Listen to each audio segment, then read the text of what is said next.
मध्य प्रदेश विधानसभा में नेता प्रतिपक्ष कांग्रेस विधायक उमंग सिंघार ग्वालियर पहुंचे। उन्होंने कांग्रेस पार्टी के तमाम नेताओं और कार्यकर्ताओं से मुलाकात और चर्चा की। इस दौरान मीडिया से बात करते हुए उन्होंने मुख्यमंत्री और सरकार पर निशाना साधा।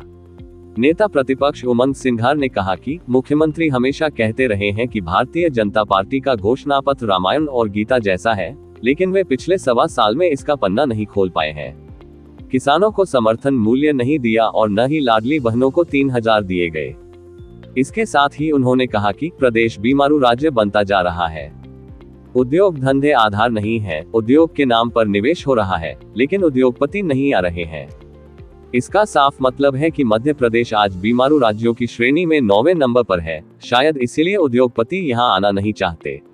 भ्रष्टाचार पर कटाक्ष करते हुए उन्होंने कहा कि सौरभ शर्मा जैसी छोटी मछलियों को पकड़कर मामले को दबाने की कोशिश की जा रही है, लेकिन अब कांग्रेस पार्टी बड़े मगरमच्छों की ओर ध्यान आकर्षित करेगी। इसके कुछ अच्छे परिणाम सामने आएंगे, क्योंकि जिस तरह से भ्रष्टाचार हो रहा है, उस भ्रष्टाचार को लेकर मुख्यमंत्री चुप क्यों है। विधानसभा में विपक्ष के नेता ने मुख्यमंत्री द्वारा किसानों को 5 रुपए में अस्थायी बिजली कनेक्शन देने की घोषणा पर अपनी प्रतिक्रिया दी। उन्होंने सवाल उठाते हुए कहा, किसान हमारे भगवान हैं, मुख्यमंत्री को उन्हें 5 रुपए में नहीं बल्कि मुफ्त में बिजली कनेक्शन देना चाहिए।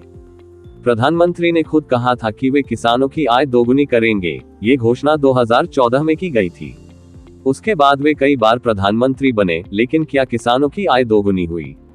क्या किसानों को समर्थन मूल्य एमएसपी की गारंटी दी गई? अगर किसानों की आय दोगुनी करनी है तो उन्हें समर्थन मूल्य और एमएसपी की गारंटी दें। इस तरह मुफ्त रियायतें देने से कोई फायदा नहीं होगा। अगर किसानों को कुछ देना है तो उन्हें मुफ्त बिजली दें। नेता प्रतिपक्ष से जब कैबिनेट मंत्री प्रहलाद पटेल द्वारा जनता के मांग पत्रों को भीख कहने के बारे में पूछा गया तो उमंग सिंघार ने कहा कि प्रहलाद पटेल मंत्री हैं, उन्होंने किस संदर्भ में ये कहा ये तो वही जाने, लेकिन अगर कोई भी पक्ष आपके पास आता है तो उसे न्याय जरूर मिलना चाहिए। क्योंकि अगर लोग अपनी शिकायतें लेकर मंत्रियों और मुख्यमंत्री के पास पहुंच रहे हैं तो क्यों पहुंच रहे हैं, ये सोचने वाली बात है। इसका सीधा सा मतलब है कि जिलों के अंदर प्रशासनिक काम नहीं हो पा रहे हैं, इसलिए वे आपके पास पहुंच रहे हैं। ऐसे में सरकार को तुरंत इस पर संज्ञान लेना चाहिए। आज सीएम हेल्पलाइन पर हजारों शिकायतें पड़ी हैं, लेकिन मुख्यमंत्री उन पर बात क्यों नहीं करना चाहते? इतने सालों से सरकार सत्ता में है, किसी को भी अहंकार हो सकता है। अहंकार रावण को भी था और एक दिन घड़ा फूटना ही था। मध्य प्रदेश में बढ़ते अपराध और अपहरण के साथ ही हर दिन लोगों की बेरहमी से पिटाई की तस्वीरें भी काफी चिंताजनक हैं, जिसको लेकर उन्होंने सीएम की कार्यशैली पर सवाल उठाए। उन्होंने कहा कि वे मुख्यमंत्री हैं, उनके पास गृह विभाग है, उन्हें तुरंत ऐसी घटनाओं को रोकने के लिए कदम उठाने चाहिए। वे विधानसभा में नहीं बैठते, क्या वे गृह विभाग की बैठक लेते हैं? बताएं कि उन्होंने कब मामले की समीक्षा की और अगर की तो उस पर अमल क्यों नहीं हो रहा है। अगर कोई एसपी काम नहीं कर पा रहा है तो उसे लाइन अटैच कर दें। प्रदेश में कई जिम्मेदार आईपीएस अधिकारी हैं, आपको उन्हें फील्ड में भेजना चाहिए। संवाददाता रिपोर्ट, समाचार network Madhyanchal today digital, Gwalior, Madhya Pradesh. 5 रुपए में सीएम बिजली देना चाहते किसानों को, लेकिन मैं समझता हूं कि कई ऐसी योजनाएं ST/SC की जहां पर आप बिजली फ्री दे रहे थे। और बाकी जो अन्य समाज के लोग किसान हैं तो उनको भी मेरे ख्याल से बिजली फ्री मिलना चाहिए। और 5 रुपये क्यों? किसान को आप 5 रुपये बिजली देना चाहते हो, किसान को आप समर्थन मूल्य की बात नहीं करना चाह रहे हो। किसान को आपके मोदी जी ने कहा था कि हम किसान की आय दुगनी कर देंगे। आय दुगनी क्यों नहीं हुई बताएं? फूड प्रोसेसिंग, और यहाँ किसान जब प्याज, टमाटर, आलू जब सड़क पर फेंकता तो जब सरकार कहाँ जाती? 20 सालों में कई बार ऐसी स्थितियाँ बनी। तो मैं समझता हूँ कि फूड प्रोसेसिंग प्रोजेक्ट्स आना चाहिए। किसान को कैसे आर्थिक रूप से मजबूत करो, उस पर फोकस होना चाहिए। और किसान को तो मैं चाहूँगा कि आप बिजली फ्री दीजिए, और किसान को कैसे आप आर्थिक रूप से मजबूत करें, इस पे सरकार को विचार करना चाहिए।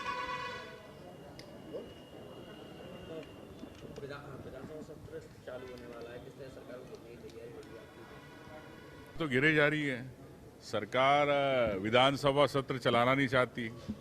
9 दिन का सत्र है, मध्य प्रदेश के इतिहास के अंदर पहली बार हो रहा बजट सत्र, जो हमेशा 1 से 1.5 महीना चलता था, 2-2 महीने चलता था, लेकिन मध्य प्रदेश के इतिहास के अंदर ये 9 दिन का सत्र कर दिया गया।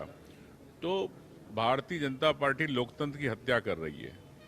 हमने राज्यपाल जी को भी इस बारे में ज्ञापन दिया।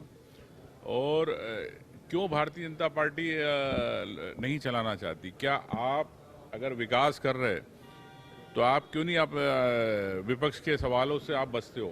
क्यों जनप्रतिनिधि, विधायक, चाहे सत्ता पक्ष के पक्ष के, वो अगर अपनी बात करना चाहते अपने क्षेत्र की, पानी की, जल की, बिजली की, सड़क की, तालाब की, तो उसकी बात क्यों नहीं करना चाहती भारतीय जनता पार्टी? भारतीय जनता पार्टी की सरकार डबल इंजन की सरकार नहीं है। ये नौकरशाही को बढ़ावा दे रही है, निरंकुश है। और मैं समझता हूँ कि एक तरह से लोकतंत्र की हत्या करके ये केंद्र शासित प्रदेश चल रहा है। तो अगर यही स्थिति है तो मध्य प्रदेश के अंदर केंद्र शासित प्रदेश का प्रस्ताव भेज दे, जब आपको जनप्रतिनिधियों की बात नहीं सुनना है। तो प्रहलाद पटेल कार्यकर्ताओं से कह रहे हैं कि भीख नहीं मांगना चाहिए, किस तरह से देखते हैं? देखिए, वरिष्ठ मंत्री हैं प्रहलाद पटेल जी, अब उन्होंने क्या कहा, किस परिप्रेक्ष्य में कहा, ये उनकी मन की बात है। लेकिन मैं समझता हूँ कि कोई भी अगर पीड़ित पक्ष आता है तो न्याय के लिए उसको न्याय मिलना चाहिए।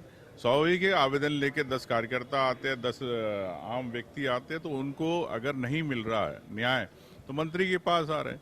अगर आपके कलेक्टर अगर सही काम कर रहे हैं तो निश्चित तौर से प्रशासनिक व्यवस्था ठीक रहेगी, तो आपके पास नहीं आएंगे। तो मैं समझता हूं कि इस बारे में मुख्यमंत्री जी को संज्ञान लेना चाहिए। ग्वालियर चंबल अंचल में कानून व्यवस्था बिगड़ चुकी है, रोज हत्या जैसी घटना, एक बड़ा जघन्य रेप का मामला। आप ग्वालियर चंबल के पूरे मध्य प्रदेश में कानून व्यवस्था की यही स्थिति है। कल परसों टीकमगढ़ में भी ये स्थिति बनी, वहाँ भी नाबालिग के साथ इस प्रकार की घटना घटी। तो मुख्यमंत्री जी कब समीक्षा करेंगे आप गृह विभाग की? कब आप जिले के एसपी जो कप्तान हैं उनसे जो नहीं कर पा रहे उनको बुलाओ वापिस, जो योग्य आईपीएस है उनको भेजो आप। तो मैं समझता हूँ कि मुख्यमंत्री जी के पास खुद के पास विभाग है, अगर नहीं संभाल पा रहे तो बताएं, अगर संभाल पा रहे तो घटनाएं बढ़ रही है, इस घटना को अंकुश कब लगेगा? सरकार को तत्काल इस पर संज्ञान लेके, जिस प्रकार की घटनाएं हो रही है नाबालिगों के साथ, इस पर तत्काल उनके संज्ञान लेके कार्रवाई करना चाहिए।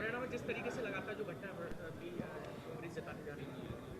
देखिए, कांग्रेस पार्टी जो भी ऐसी स्थिति रहेगी जिसके अंदर जनता को न्याय नहीं मिलेगा, उसके लिए कांग्रेस पार्टी पूरी तरह धरने, प्रदर्शन और जनता की आवाज़ के रूप में हमेशा खड़ी रही। एक सवाल और कि अभी कुछ दिन पहले सीएम ने घड़ियाल छोड़ी थी राजघाट पुल पे, फिर वहीं अब जिस जगह सीएम ने घड़ियाल छोड़ी, पूरे प्रदेश के अंदर रेत माफिया सक्रिय है। और घड़ियाल छोड़ने से क्या रेत माफिया बंद हो गए? क्या माइनिंग डिपार्टमेंट वालों के भ्रष्टाचार बंद हो गया? क्या ऊपर मंत्रियों तक पैसा जा रहा वो बंद हो गया? तो ये अगर भ्रष्टाचार बंद करना है पर्यावरण की दृष्टि से, तो मैं समझता हूँ मुख्यमंत्री जी जिस दिन चाहेंगे 1 घंटे में बंद हो जाएंगे रेत माफिया। यदि मुख्यमंत्री नहीं चाहेंगे तो प्रदेश में रेत माफिया ऐसे घूमते रहेंगे। मध्य प्रदेश में इन्वेस्टर मीट हुई और चंबल संभाग को कुछ नहीं मिला है। मध्य प्रदेश में इन्वेस्टर मीट हुई, चंबल संभाग क्या, पूरे मध्य प्रदेश की ये स्थिति है।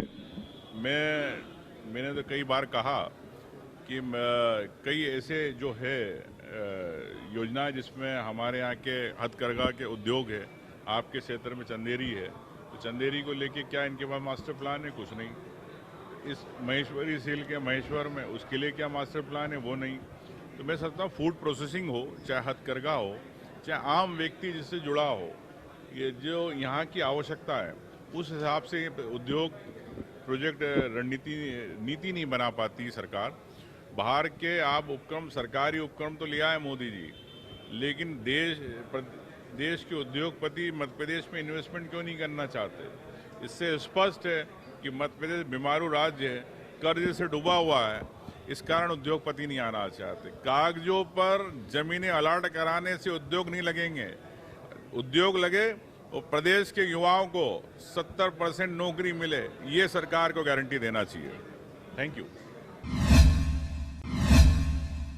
अगर आपको हमारे वीडियो पसंद आ रहे हैं तो चैनल को सब्सक्राइब करके घंटे के बटन को दबा दीजिए ताकि आप तक सारी खबरें समय से पहुंच सकें। धन्यवाद।